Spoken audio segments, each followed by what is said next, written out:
Well, hello.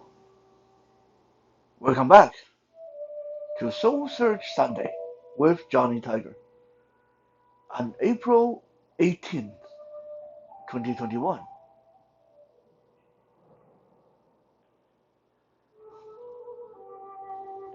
I think a lot. I mean, that should be pretty obvious that since I am standing here and doing Soul Search Sunday every week. But yes, I think a lot. And sometimes what goes through my mind are things that really hard to quantify, really hard to put into words. And sometimes I play little games with myself and or do little social experiment with myself in my head. Take my kitten Aslan, for example. Now this week was a big week for Aslan. He got neutered, poor kid. But he finally get to roam the rest of the house freely. Prior to this week, he mostly stayed in his nursery, which was my training room. But now he is old enough, big enough, and now he's neutered, so he's allowed to roam the rest of the house freely and hang out with Tiger. They spent the last 2 days largely competing and chasing each other all over the place, and then there were some beautiful, very touching moments of them both sitting on the windowsill, sitting in the sun together, and laying down on the bed together. So it looked like everything will work out just fine between the two cats. But as I was saying, take Aslan for example. You see, when I got Tiger, or when Tiger came into my life, it was so long ago. It was, wow, about 16 years ago, back in 2004, actually. Um, Back then, I was more of a reactionary person. I wasn't so contemplative. I wasn't so much into spending a lot of time thinking. I was more of a whatever I feel, I do, and whatever happen. Things happen because there's no why or when or how or stuff like that. I just did. Very much like the kind of person my father has been his whole life. So I honestly can't tell you when or how or why I fell in love with Tiger. I can't really explain why I went from a dog person to becoming a cat person and such a hardcore cat person at that. So when Aslan came into my life back in, oh, I believe it was October or maybe November, I can't remember now. I think it was October. When Aslan came into my life, I made a very specific promise to myself that this time I would really pay attention to what's going on in my mind during our interaction. What was going on in my mind when I liked him and when did I become feeling toward love toward him and so on and so on. I wanted to be very aware in the beginning of forging this bond between me and this new kitten. So today I'm going to talk to you guys about forging bond. 4 steps to forge a strong bond. This is not just with animals, and this is not just with loved ones. This applies to friendship, any kind of intimate relationship, close bond you need to forge with people. A lot of people want friends. A lot of people want love. A lot of people want people that will back them up if uh, things if things go to hell in a wheelbarrow, for example. But wanting it and getting it, or knowing how to go about getting it, is two very different things. We all want really good friends. We all want some best friends. But how do we go about building that bond? How do we go about forging that bond? Well, just like everything else in life, there's no clear mark script. Although, going from a psychology background, there are patterns, and when you follow these patterns, when you follow these suggestions, when you follow these recommendations, when you keep these things in your mind, they will work a lot of the time. Because in the end, we as human beings, we like to feel that we are really complicated. We like to feel that every one of us is unique and individual. We like to feel that we are all different. But when you really look at the biological makeup of a human being, we are like 99% all duplicates of each other. 99% all duplicates. And comparing to most other mammals, including cats, comparing to most other mammals, we are like 80%, 85% duplicate. We're like so similar to them, really, that it would be crazy to think that we are really that different from them or from each other. So this is why these life hacks, these life coaching work, because someone somewhere along the line find a pattern, and even though that pattern doesn't work 100% of the time, if you get a little bit flexible and creative with them, they will work for a majority of time, just because uh, in the end, we as human beings, we are very similar, very, very similar. For example, everybody likes to feel good.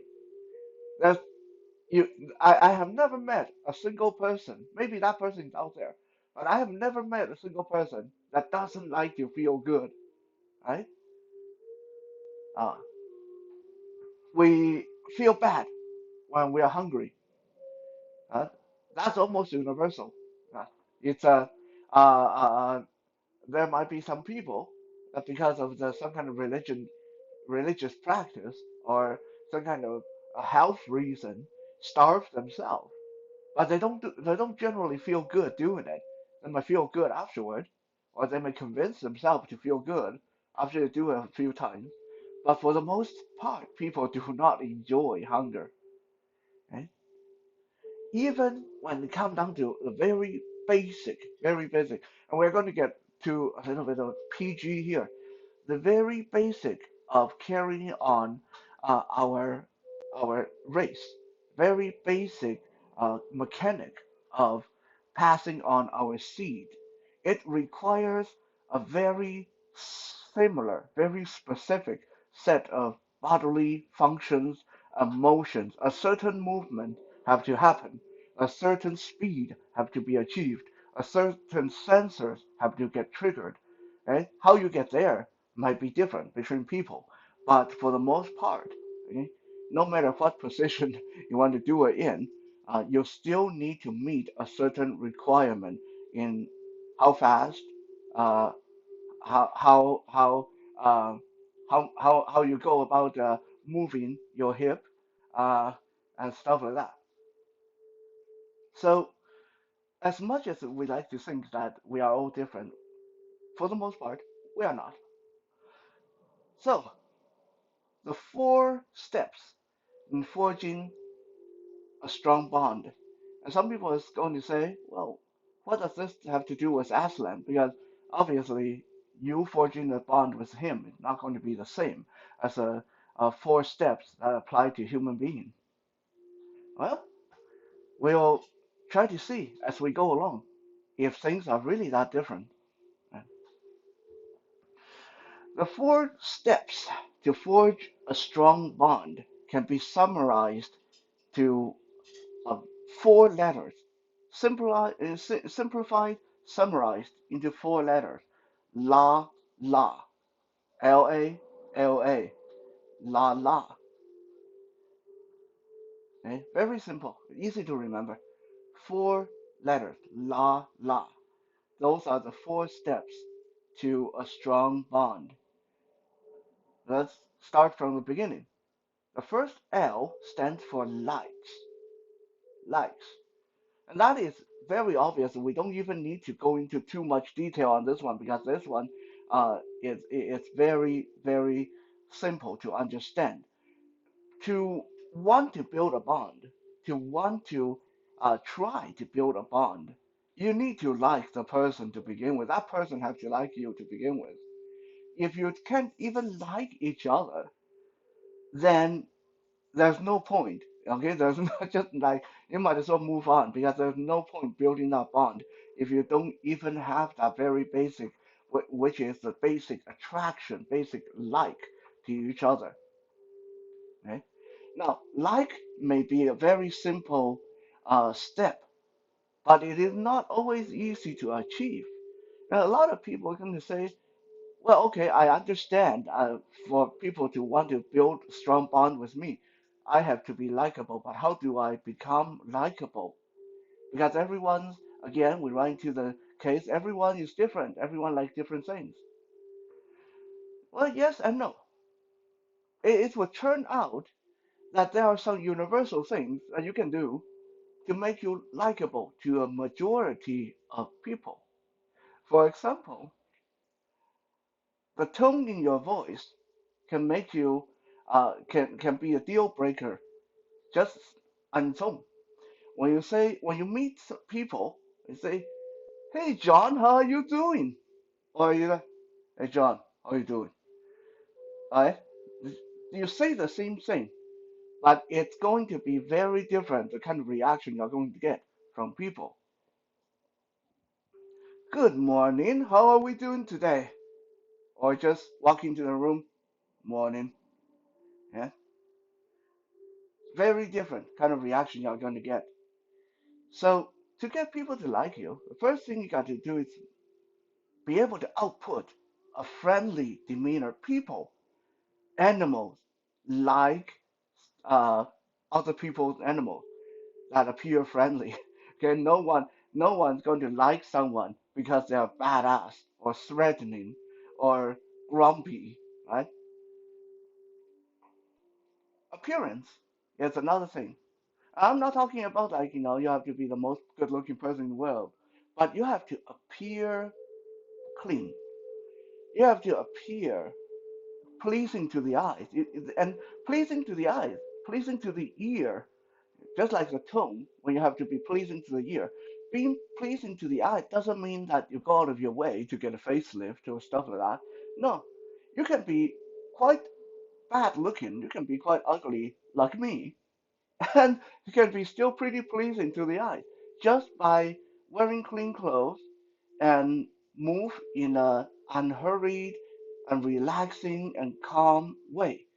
And no one likes someone who's jittery all the time.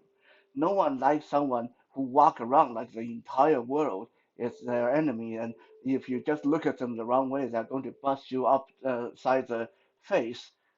You know. So look, sound pleasing, and I'm going to tell you guys something very, very simple. Give and give. Give and give. Huh? Give gift, give food, give water, give anything. Give them your time. Give them your attention. Give them uh, something interesting that they can get attracted to. Right? As you can tell, as you can see, there's a lot of ways to get someone to like you, and it's not that difficult. For example, yeah, if if you know someone likes candy, and every time you see them, you hand them, offer them a chocolate bar or a candy. Don't make it too obvious or awkward, but just do it. And eventually, that person will like you. Well, they will like you.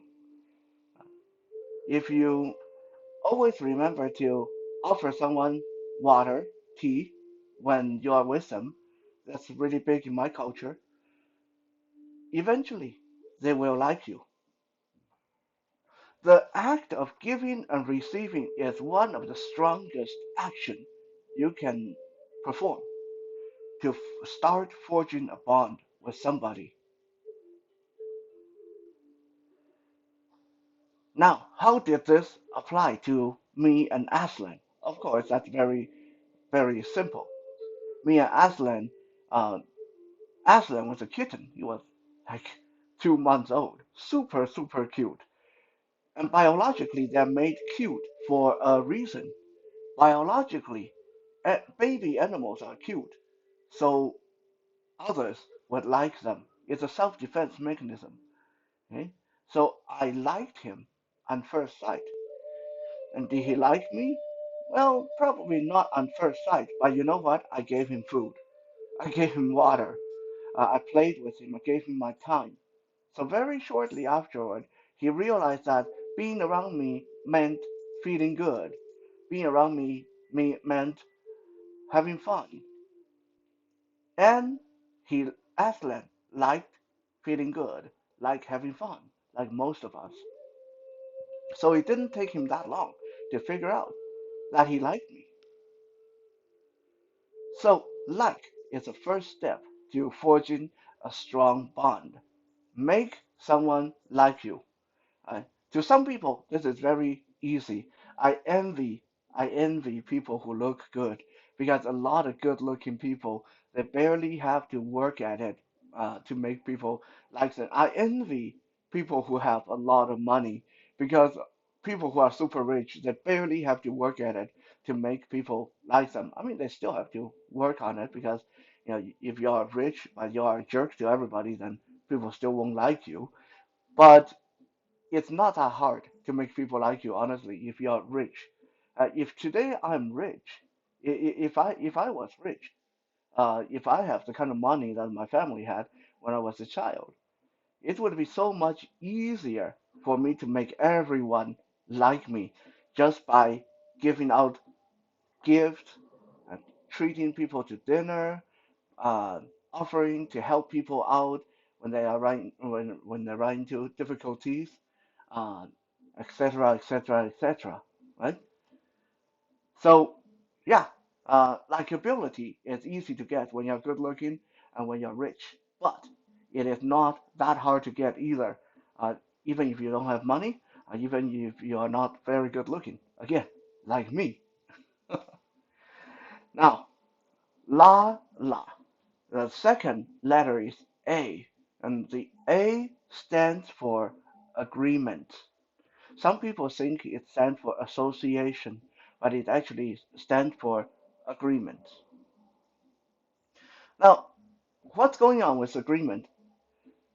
Because for that bond to proceed from, oh, I really like that person, or that I think that person likes me, for that bond to move beyond that, you have to agree. Maybe not on everything, but you have to agree on something, maybe most things. Okay, as much as people say they like it when people give them critical thinking or uh, honest criticism, no one want to constantly hang out with someone who does nothing but give constructive criticism. No one want to hang out with someone who constantly challenge their view. It's fun and refreshing once in a while. Depending on what kind of person you are, it's fun and refreshing quite often. But but if every time you open your mouth, that other person is going to dispute what you say and then hit you with a logic so hard that you can't even continue your train of thought because they're so busy trying to process what they just said, you are not going to want to build a bond with them. You're not going to hang out with them very often. You are not going to be able to get anywhere with them because this is not a friendship. This is not a relationship. This is going to court, as my beautiful girlfriend would say. You would be like someone constantly arguing against you, and you always have to defend your own view. Okay, that's not cool. That's not going to work, right? So you need to, for the bond to advance to the next level, you need to agree on some things. What's more important uh, is you need to agree on the front. Moral front. What do I mean by that?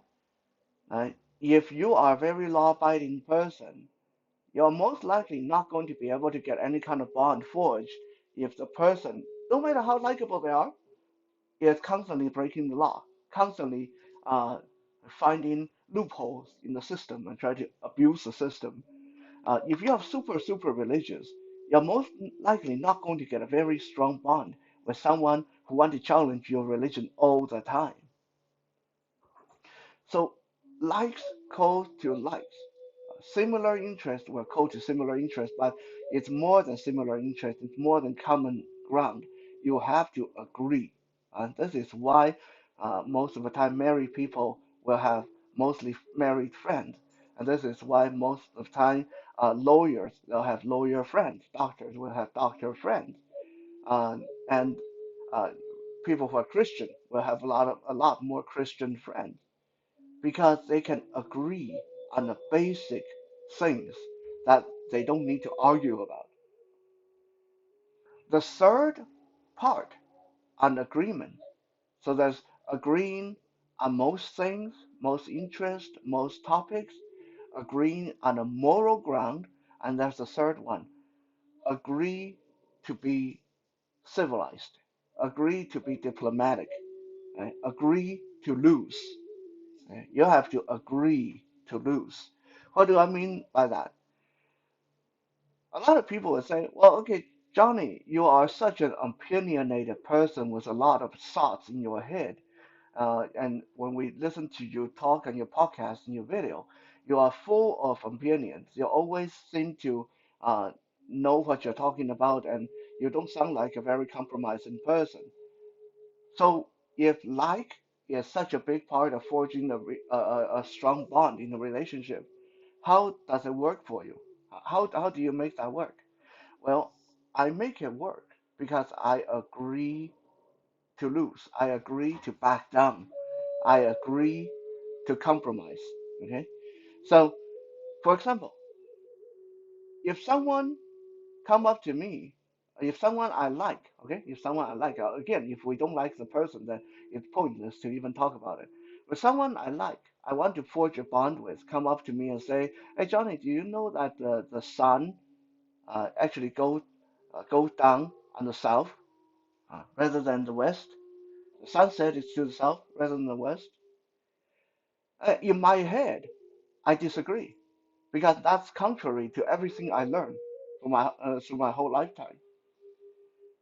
But because it is something so trivial, I'm going to say, really? Oh wow, that is so cool. You're the first person who ever tell me that. I thank you for telling me that.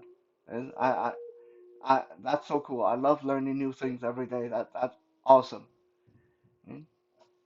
Makes the person feel good. Makes the person feel I'm not going to argue with them. Right? Um, agree to be diplomatic. Agree to back down. Agree to lose. Those that's the third part uh, of how to work the agreement part of your relationship. You're building a stronger bond. In fact, my girlfriend often asks me, so and so is clearly lying to you. Why do you continue to agree with them? Why don't you challenge them? I said, well, it doesn't matter. This person can tell me that he's a millionaire. I know he's not. But why should I disagree with him? It doesn't matter to me. I'm not here to spend his millions of dollars.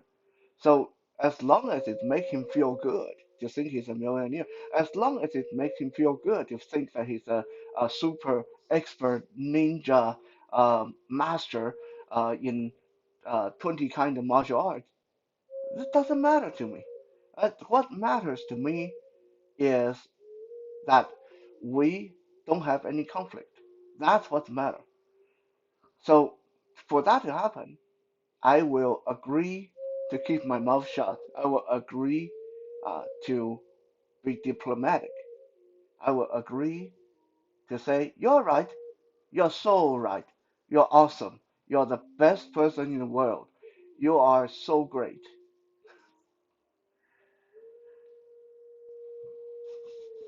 Now, how does that apply to Aslan? Well, obviously, he can't really disagree with me, right?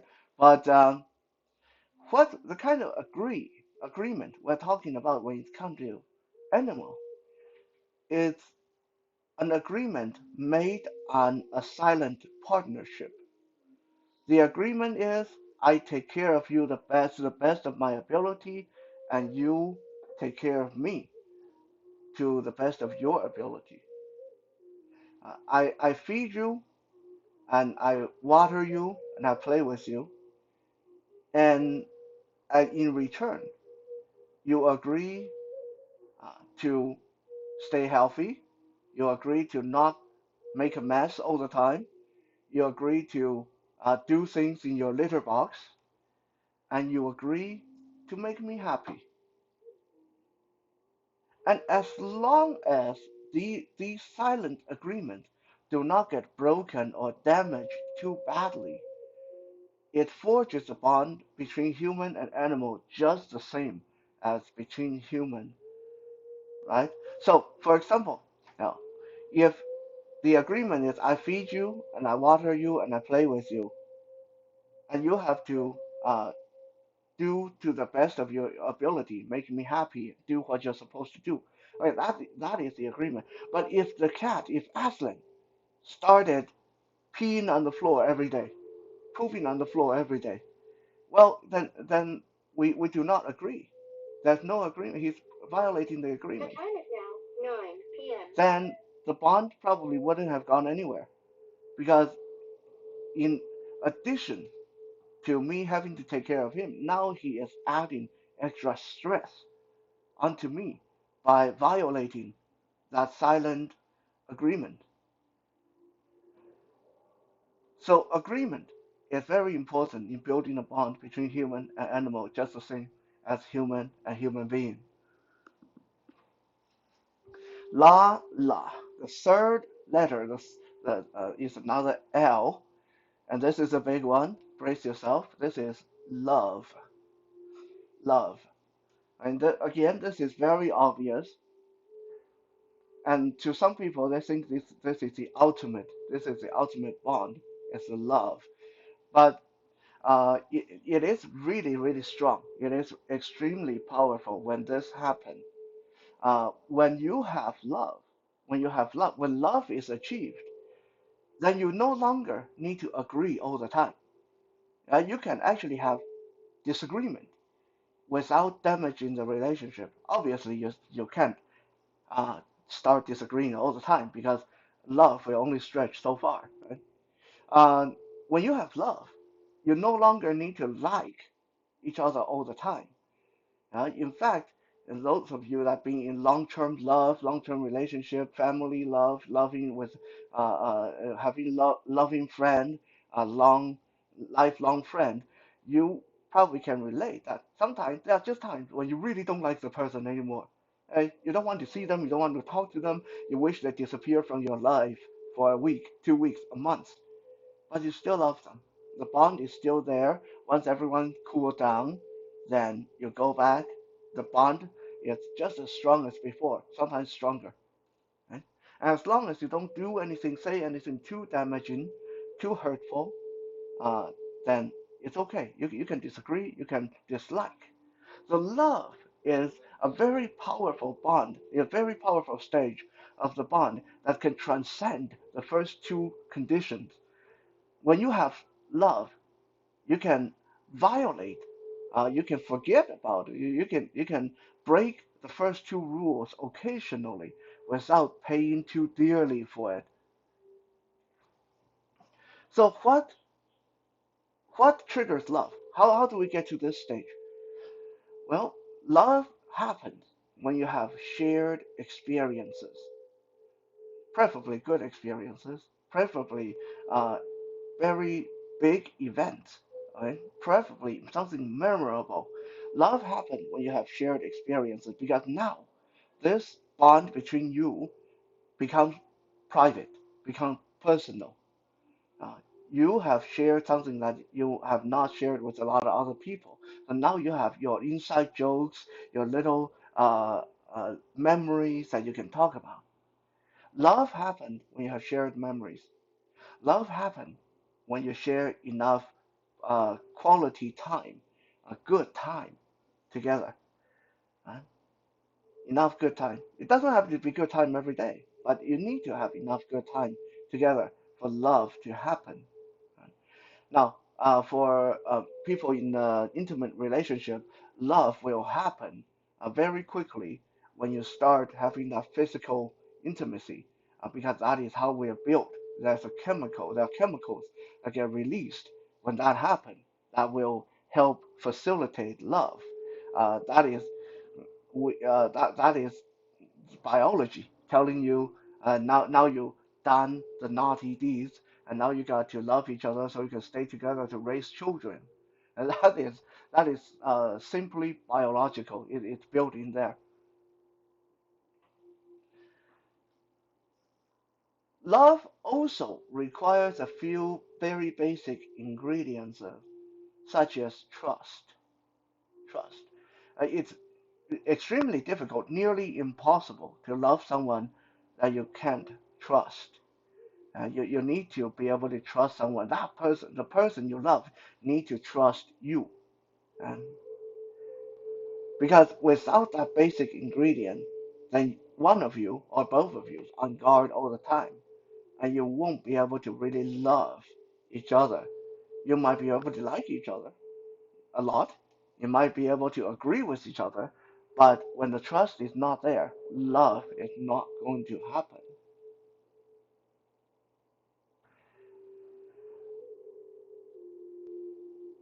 So, how does love apply to me and Aslan?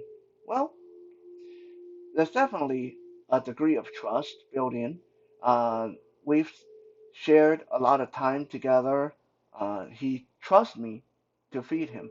He trusts me to take care of him, and I trust him to uh, keep me company and be a cute, a good, little kitten. When I play with him, I trust him to do to the best of his ability not to injure me on purpose, and vice versa. He trusts me not to hurt him. And he trusts me so much that I can take my foot and put it down directly on top of him, and he's not going to freak out because he know I'm not going to stomp on him on purpose. And that is how strong that trust is. And so through that trust, through the experience we have together, the time we spent together, me feeding him, me playing with him, love developed.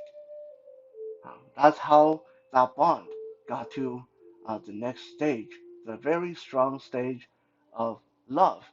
And even when I said that with love you can violate the first two conditions sometimes, it applies with Aslan too, because Aslan is a cat, and I am a blind guy.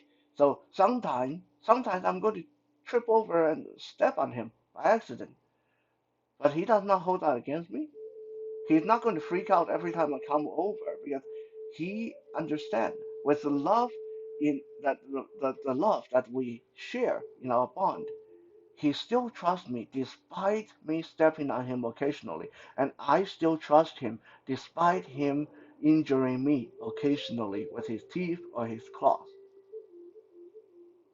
There are days when he probably doesn't like me very much. There are days when I don't like him very much. But that's okay. I'm not going to chuck him out the window and just throw him out the door just because I don't feel like I like him today because he's been naughty. I still love him, right? So the bond of love works the same way between human being and animals. Now, some people are saying, okay, but there's one more. There's one more. So you've talked about like, agreement, and love. Is there something that's even stronger than love? Is there a level of bond that is even stronger than love? Yes. Surprisingly enough, there is.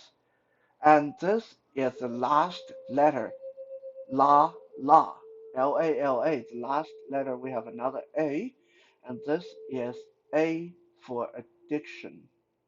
Addiction, such a dirty word. A lot of people have problem with addiction. But let me tell you this.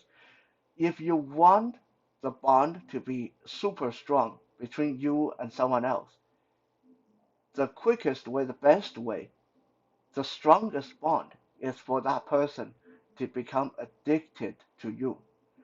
What does that mean? What do I mean by making someone addicted to you?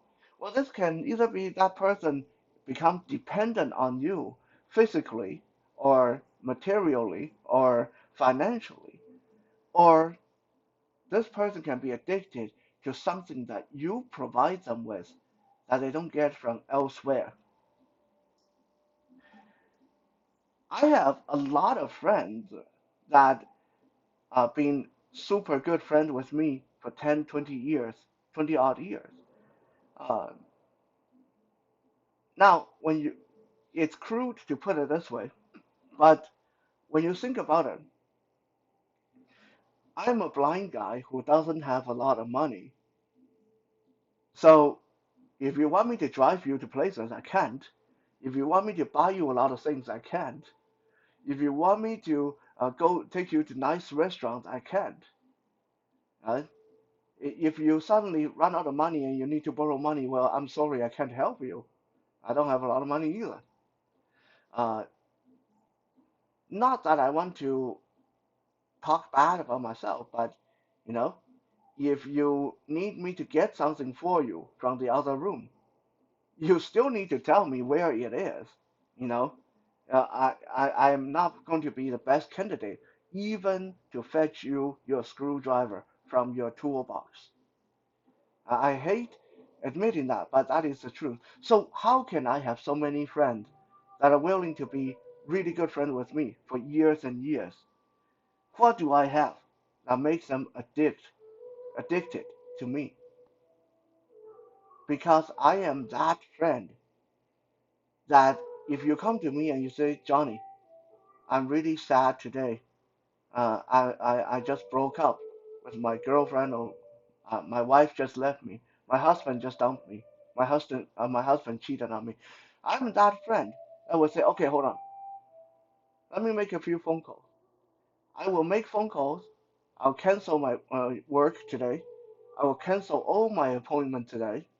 I will turn off the phone and I will give you my undevoted attention for the rest of the day or for the next 2 or 3 days, however long it's going to take me to snap you out of the crisis you are in. I'm that friend. I'm that friend that you can sit up and converse all night long and you are not going to run out of topics and you're not going to start arguing and screaming with each other either. I'm that friend who is comfortable to talk with. Even when I was a child, I was the only child out of there's five of us at home, five siblings. I was the only one that my father would ask to talk to if he had something on his mind. It's a gift I have. I am very good at listening. I'm very good at giving you feedback. I'm very good at giving you honest criticisms when I feel you need it. I'm very good at helping you brainstorm a solution when I think that's what's needed. Even when you are going to make the wrong decision, in my opinion, but it's what you need. If I think it's what you need to help you out of your crisis, I am going to help you with it. Uh, for example, uh, I personally don't think that smoking is good. As a fitness trainer, I think smoking is one of the more evil habits. But if you come to me and you are really sad, and think, if I know that cigarette is what you need at the moment, I'm not going to lecture you on smoking. I'm going to go and buy a carton of cigarette to help you snap out of it. That's what I have to offer to people. That's what I have to make people addicted to me. What I have is a lot of thoughts, a lot of knowledge, a lot of experiences in my head that I can stand here and ramble on a personal daily video and going on years and years without ever running out of material. That is what I have. That's the kind of thing that I have that will make people addicted to me. So this is the kind of thing that can allow people to build the ultimate bond with me because I have something that they like, they need, they want, and it makes them feel good. It makes them feel uh, trusted. It makes them feel safe.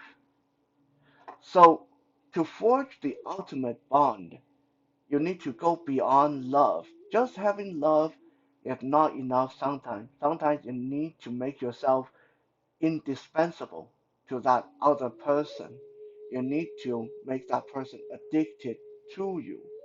Right? And again, the ways to do this, there are many, but it comes down to make the person feel good, make the person feel safe, make them feel that you have their back, and make them feel that they can't go on without you.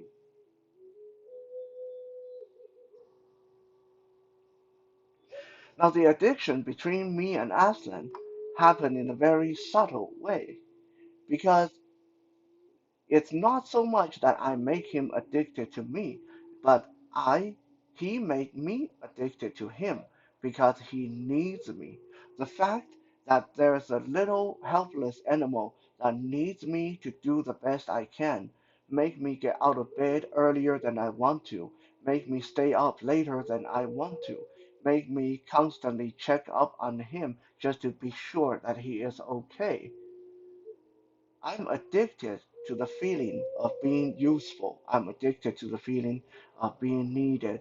And there's no one that makes me feel more needed than a helpless little kitten that can't even open his own can of wet food.